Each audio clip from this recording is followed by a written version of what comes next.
All right, guys, Andy and Chad, we want to talk about the no.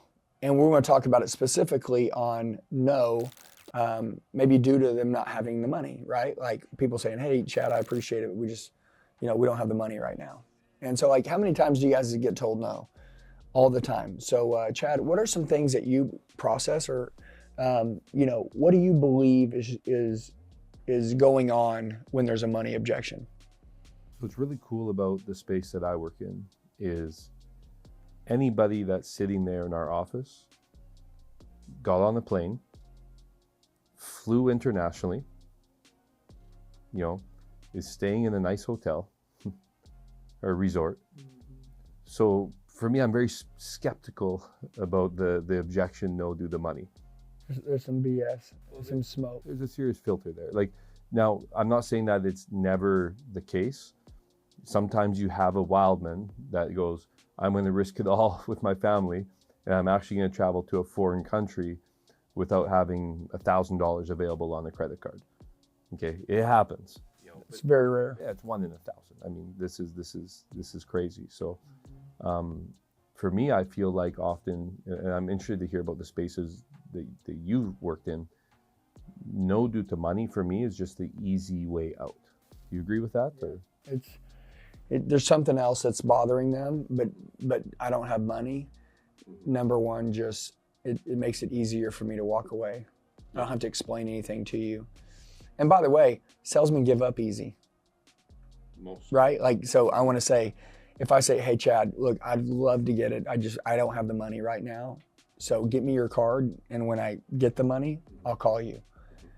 It's like, it's the death sentence for a salesman, right? But at the end of the day, the customer's just letting the salesman off easy without trying to hurt his feelings by saying, no, we don't want it, or giving the real surface objection, what the real problem is. 100%. For everybody listening right now, the most, the worst thing you could hear that's painted as a compliment is, you've done a great job. Yeah. But we don't have the money. That's the easy letdown. Yeah, and they got the money. Mm-hmm. And that's just something they say because they want to let you down easy. Sure. We don't know how much money maybe they have at that point, but the reality is, could they buy your smallest product? Probably. Yes. They probably could, and so for me, when I hear the no due to money objection, or maybe not even no due to money, maybe it's timing. No, we have a wedding to pay for right now. Our kids are going to the first year of university.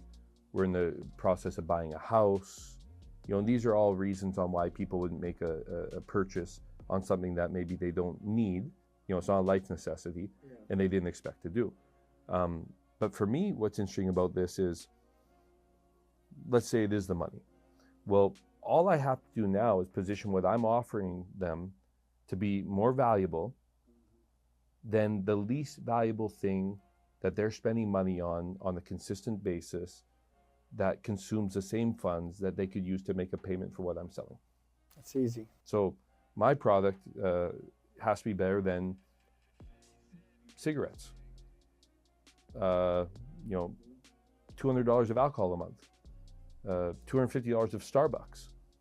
And the list goes on and on depending on the clients in front of you. Sure. Now, hopefully you've developed enough of a relationship with them and trust, and you've asked questions so you understand a bit about them, that you can have that conversation with them. And if we've done our job, and they like the product and they understand it, we made it simple to understand, and it's actually a product, we put the right product in front of them so it suits them. We're doing them a huge service by taking money that they're just throwing in the garbage can on things that are maybe even harmful to them, and putting it into something that's actually going to do something good for them and their family. Yeah, see, Chad, there's a I'm going to call it like a objection handling kind of like thing that I would say. Sure. We'll use timeshares for a minute. Let's see if I can pivot it. So it'd be like, hey, Andy, I appreciate it, but we just don't have the money right now, or the price is too high, something along these lines, right? And I'd say, Chad, number one, I totally understand, right? I've been doing this for a long time, and when somebody says that they don't have the money, or the money price is too high, what I've learned is it's typically one of two things. Number one, you're no longer interested in the timeshare and the resort. right, Chad? But I don't think that's it, because we wouldn't have made it this far to spending all morning the breakfast, reviewing the properties and all these things and going through all that if you weren't really interested in spending this time with your family. So it leads me to believe that you're very interested in it. So it leads me to believe that there must be something concerning you within the numbers of the deal. Chad, what is concerning you the most? Is it the price? Is it the payment? Or is it the down payment? Which one is concerning you the most? And then you just be quiet. And they'll be like, well, it's the price. Okay. So the deal is, at the end of the day, it's definitely worth it. You guys have the money, but you just want some kind of deal. I mean, that's what I hear you saying. You guys want a deal. You guys want to do this. You just want a deal. See, now we've gotten past this other side and we've gotten past it. And they might say, it's the payment. I totally get it. And then we could go into simply what you just said. Look, at the end of the day, sacrifice for what you want, or what you want becomes a sacrifice. Spending time with your family, we need to figure out, obviously there's some things that we can sacrifice that we don't have, that we can give up, that are bad, to add something good. It's just a swap, and then we maybe do the Benjamin Franklin pros and cons, go through their budget, what's your worst habit? Find the money. Yeah, what's your biggest worst habit? Find it. Okay, cool. Today we just broke a bad habit and we basically added a good habit, which is spending time with your family you love. You're looking for a reason to do it anyways. Yeah. But I said, like, hey, Chad, I've been doing this for a long time. When someone says, the price is too high, or they don't have the money, what I've learned is that it's either one of two things. And then people listen to that because they want to hear what you're going to say. Yeah. And I say, number one, you're no longer interested in the resort, right? But I don't believe that. But I always say, but I don't believe that to be true, because we wouldn't have ate breakfast together. We wouldn't have reviewed the entire resort. We wouldn't have gone through these things and had these conversations had you not been serious about really spending some good quality time with your family in a beautiful place like this. Sure. So I think you guys want it. So what it leads me to believe is that something's concerning you. I like the word concerning you. Something's concerning you. So now it changes it from a hard no to a concern. Something's concerning you, Chad, within the numbers of the deal. What is concerning you the most? I love the word concern, because it just lets them kind of free flow it out. And then I name like three things. I'm like, is it the price? And then if there's a paper, I'll touch it. I'm like, is it the price? Is it the payment? Or is it the down payment? Which one is concerning you the most? I'm not saying what's wrong with the deal. That's too wide. They can't answer. And you're not asking for a yes or no. You're asking for this or that. Yep. And I go, this, or this. Which one? And then they'll usually say, well, it's the payment. I totally understand. Let me show you how affordable your new timeshare is going to be. Guys, and then you could go into your close. Now, guys, if you do what Andy said and say they said it was the price or whatever it was, and so you work on the price, and you get to a better price point for them, and it's still no, and you're still stuck in that same no, now you need to go all the way back to the start of the process when you met them in the morning. Because the reason probably is A, they don't trust you, or maybe they do trust you, but they didn't understand it. Okay, nobody's going to buy something that they don't understand how it works. Yep, so true. So it'd be back to one of those two things. So now you're actually really deep in the process, but you still have a client in the chair. They're still there, right? They're still listening to you, but you need to now probably unwind a lot of things and go all the way back to the beginning of the process, because you're actually now stuck dealing with an objection that absolutely isn't true.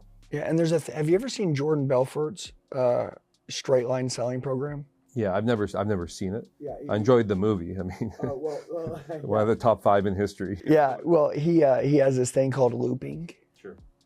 And he's like, when you get a no, like, I just remember this when I was young. Sure. He would loop back to some questions he had asked earlier.